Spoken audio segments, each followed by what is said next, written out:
US President Donald Trump announced that the ceasefire between Israel and Iran came into effect as both sides acknowledged the agreement. Trump coins it as the official end to the 12-day war.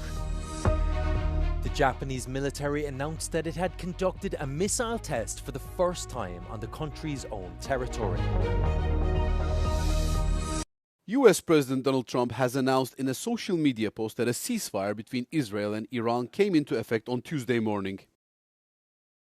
Trump had earlier in the night said a ceasefire had been fully agreed and was set to begin a few hours later. The U.S. military carried out massive In the hours after Trump's initial announcement, Israel and Iran continued to launch airstrikes against each other, in which 4 people were killed in Israel and 9 in Iran, according to authorities in 2 countries. Iranian state media later proclaimed that a ceasefire had indeed come into effect, as did the Israeli government in a statement of its own. Both parties reportedly paused their military operations on Tuesday morning, ending what Trump has dubbed the 12-day war. He said the ceasefire was co-brokered with Qatar, with Emir Tamim bin Hamad Al Thani playing a crucial role in securing the truce. The announcement came ahead of the US President's departure for The Hague to attend the NATO summit.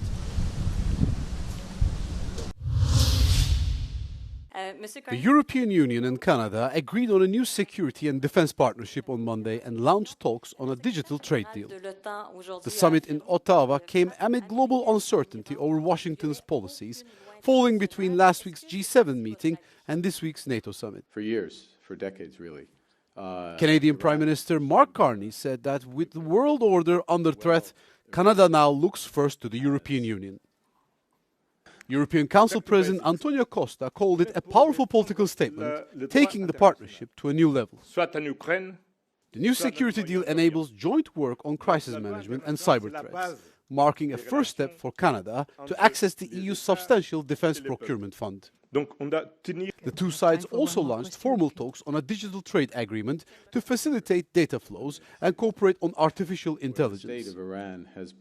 The moves signal a significant deepening of ties as both Brussels and Ottawa seek reliable partners in an uncertain world. And where at least in our... At least 25 people were killed after Israeli troops fired at a crowd of Palestinians waiting for aid trucks in central Gaza on Tuesday. The United Nations Rights Office has criticized the Israeli army and said the weaponization of food in the Strip constitutes a war crime. The head of the UN Agency for Palestinian Refugees, UNRWA, also spoke out on Tuesday. They called the aid mechanism a death trap. The newly created so-called aid mechanism is an abomination that humiliates and degrades desperate people. It is a death trap costing more lives than it saves. Humanitarian principles need to be reinstated. At least 410 people have been killed at aid distribution sites since the US-backed Gaza Humanitarian Foundation started operating at the end of May. That is according to a report by the United Nations Rights Office. Israeli forces have repeatedly been accused of opening fire at crowds in desperate need of food. Israel's military claims it fired warning shots at people who they consider to have approached its forces in a, quote, suspicious manner.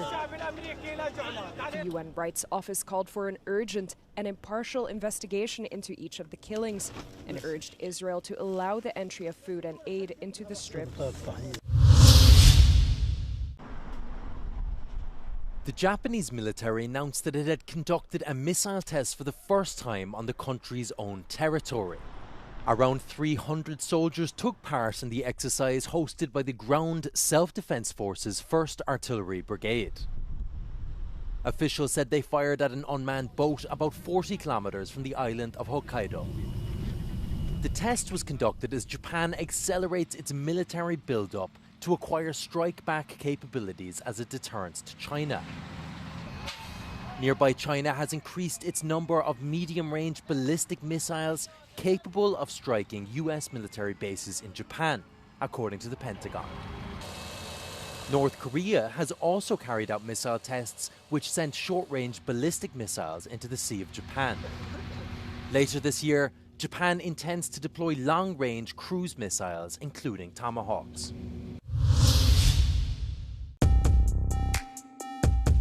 Global turmoil and widespread regional conflicts are echoing in Brussels. Talks on defense issues between MEPs and lobbyists are surging, according to data revealed today by Transparency International.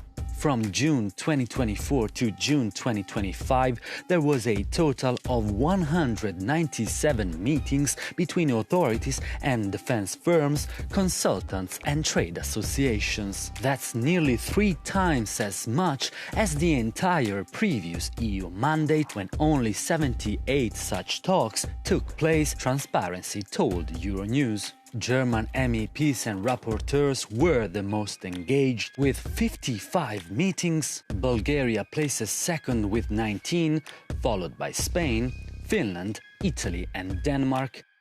Most major defense manufacturers actually started increasing their budget for EU lobbying in the wake of the full-scale invasion of Ukraine. Collectively, the EU's 7 top players spent around 5.5 million euros in 2023, 34% more from the previous year. Airbus was the biggest spender with nearly 2 million euros.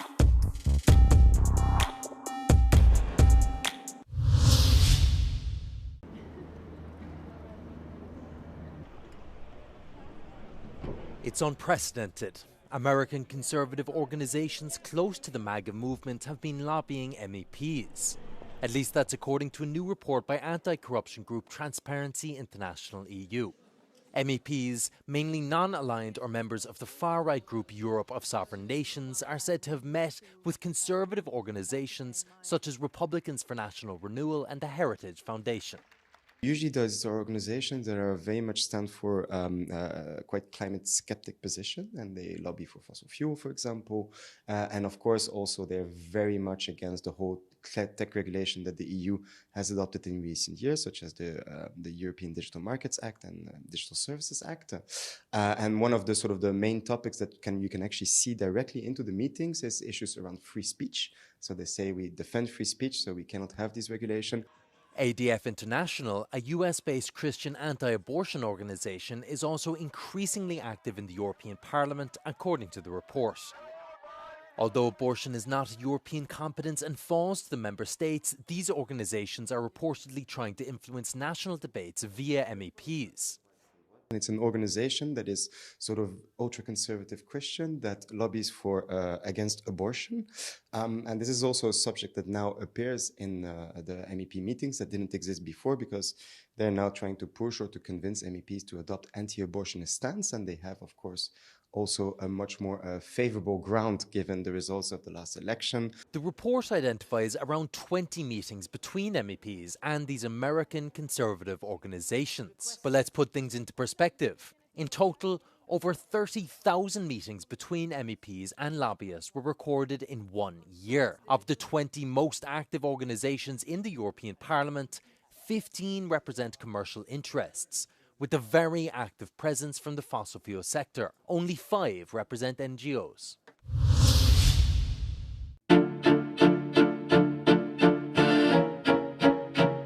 We are here in The Hague, and the final security measures have just gone into effect before the start of the NATO summit.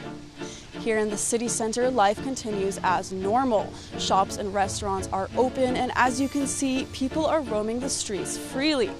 But just a few streets ahead, the first road closure can already be seen.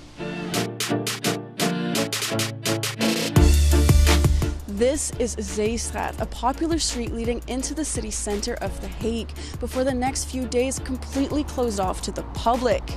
Just beyond these gates are several high-end hotels that have been booked out to host high-profile leaders attending the summit.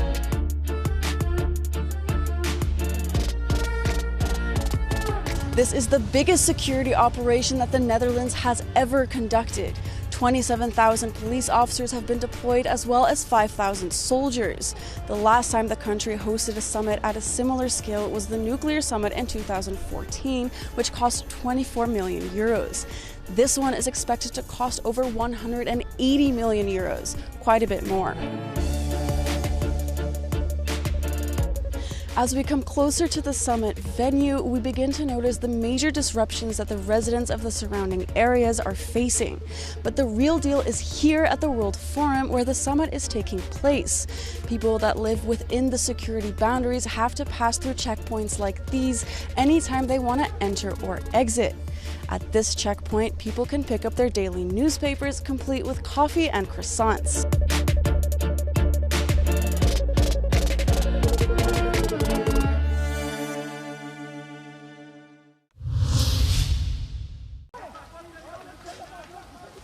A large fire with multiple fronts rages uncontrollably in the Greek island of Chios for the third day.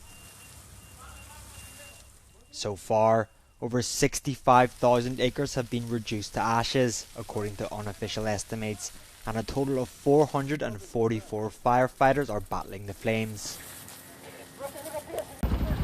The island has been declared in a state of emergency, and police presence has been strengthened, as officials said the possibility of organised arson is being seriously considered. The evacuations of settlements continues for precautionary reasons, with residents expressing their fear and concern about the fire. Παιδιά, η κατάσταση δεν είναι καθόλου εύκολη. Χθες είχαμε από το Χαλκιό, σήμερα έχουμε από το Δαφνώνα. Φοβόμαστε, θα σας πούμε ψέματα. Πήγα, μάζεψα τα σκυλιά μου. Ελπίζουμε να πάνε όλα καλά, παιδιά. Είναι δύσκολα, είναι πολύ δύσκολα. Smoke emitted by the fires in Chios has had a significant impact on the atmosphere, according to national data. It said the clouds are now moving south towards the Cyclades.